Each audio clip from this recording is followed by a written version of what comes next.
you guys doing today? Pretty good. James Johnson. Chris McNutt. Good to meet you. Yeah, likewise. So, what is that all about? So it's we've got a bill, constitutional carry. It's House Bill 357. Right. It's been the #1 priority of the Republican Party of Texas platform for 3 sessions in a row. We were hoping that it was going to be a little bit better chance of it, getting some traction this session now with the new speaker, with Speaker Bonnen being the new Speaker of the House. He promised about a month and a half ago that we'd have a quick hearing. Sure. So far, he's been blocking it. He appointed an anti-gun chair to the committee where the bill is currently assigned. Right. So we're just going around talking to supporters in the area to encourage him to, stop blocking the bill and instead just start advancing it. So I did want to leave one of these on his house just so that way he knows that, we're out here just to, kind of show him a message. And then. So what's your take on all this? Your what do you mean? Personal opinion about that? Oh, I support constitutional carry. That's why I'm out here. Yeah. I'm the executive director of our group, of our organization. How many people in your organization? So we've got about 5,000 dues-paying recurring members, and then it's about 300-something thousand people that have at least donated or signed a petition within the last 6 years that we've been in existence. Cool. So you'll have lobbyists and stuff like that? So I do the limited lobbying at the Capitol. Primarily, we use our members to lobby for us. Yeah. I visit up there every so often, but I'm not an actual registered lobbyist because that's not really the main part of my job. I don't even know what it takes to be a lobbyist. I hear the name tossed around, but... Yeah, I mean, we're like a little bit different from the NRA and GOAs where, we pretty much use our members to lobby and call, their constituents directly to call the politicians versus actually trying to cozy up and buddy up to the politicians, because we feel that's kind of where you get spun if you get, sucked into these, legislator circles. They'll try to pull, wool over your eyes and, pacify you. So that's kind of our stance on it. Don't be pacified? Yeah. I get it. Yeah. Well, I'll go put this. I'll go put this on his door if I could have another one. Yeah, absolutely. I can actually get on there and check it out. Yeah, appreciate it. Yeah, I didn't want to just go walking up there because I thought that was weird with the state troopers staking out, and so. But with as important as he is, I'm sure he's got. You can't technically call it a stakeout. I mean, I have water. I have water in there and an energy drink. That's about it. Yeah, that's why I wanted to talk to you, just so that way I don't send up any alarms or anything like that. Yeah, so, man. Yeah, I'll go. Y'all's job's already hard enough as it is. I'll go put this on his door, and that way. So, have you tried contacting him at all, or what? Yeah, we've reached out to his office, and also our bill sponsor, State Representative Jonathan Sticklin, has been working with him. So far, we haven't got anything. He's been trying to put the blame on Pancho Navarro as the chair of the committee that it's in. But at the end of the day, he's the one that appointed him to that position, so the responsibility, rests on his shoulders. And he hadn't received no contact back from him? Like emails or phone calls or what?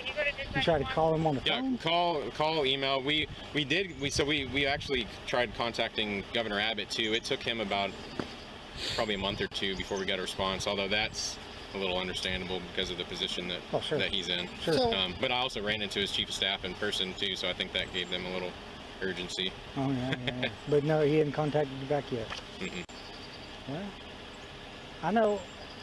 I was in the Army. I lived in Kentucky for a while in the Army, and I contacted whoever representative is there about something. I like 5 times and never got a response back. I guess that's about par for people. But yeah, it was a pleasure to meet you. Yeah, appreciate it. Thanks for talking. Your name was? Chris McNutt. Chris McNutt. I've got a business card if you want me to leave it. Yeah, heck yeah.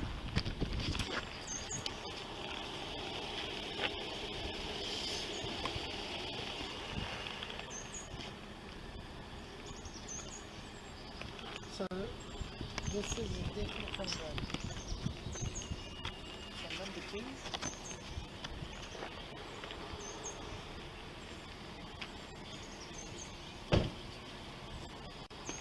Daggone. It's a sweet car. Oh, yeah, it's just a rental. Is it? Yeah. Well, we got Impalas. Don't they? Our sergeants and lieutenants drive Impalas? No?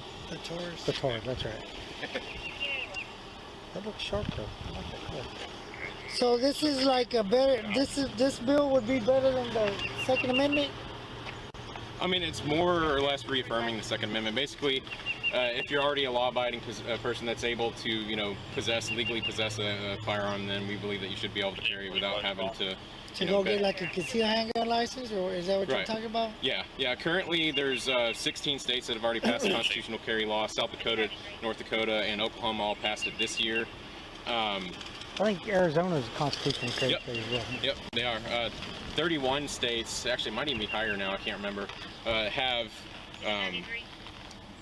essentially constitutional carry for open carry. Yeah. Whereas, if you have a handgun openly carrying it, you don't need a permit. It's like when you conceal it is when you actually have to have the permit. So Texas has been kind of behind the curve, on that for a while, since, we just got licensed open carry back in, was it 16? Mm-hmm. So we're really just trying to put the handgun in Texas on the same level of the playing field that, rifle and shotgun. Because, as you know, if I wanted to put a rifle or shotgun on my back, I could walk up and down the street, without having a permit. Now, probably not the smartest idea to do, if you don't want to draw attention, but it's still perfectly legal. I think that a lot of people do that just for attention.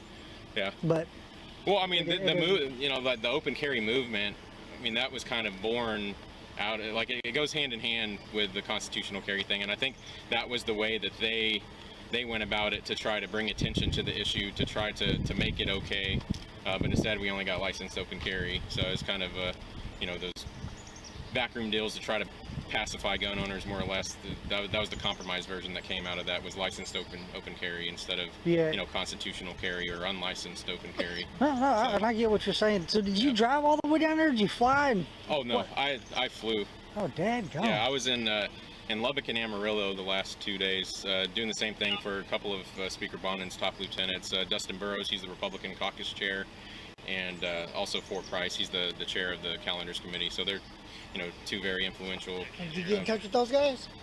I spoke with his communications Dustin Burrows' communications director at the district office yesterday, and I did hear reports, because I record and post a video to our Facebook page, while I'm out doing this, just so our members know and see what we're doing.